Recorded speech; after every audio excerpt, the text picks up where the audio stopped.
Alam mo ba na ang mindfulness ay isang mahalagang konsepto sa ating buhay?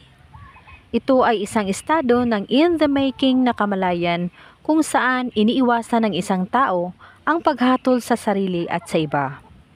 Sa madaling salita, ito ay tungkol sa pagiging masidhing kamalayan sa kung ano ang nangyayari sa kasalukuyan, nang walang interpretasyon o paghuhusga. Para mas maintindihan natin ito, narito ang ilang mga punto. Sa mindfulness, tayo ay nagfo-focus sa kasalukuyan.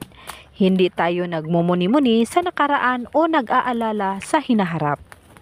Iniintindi natin ang bawat sandali, mula sa amoy ng kape sa umaga hanggang sa pag-ikot ng mga dahon sa hangin.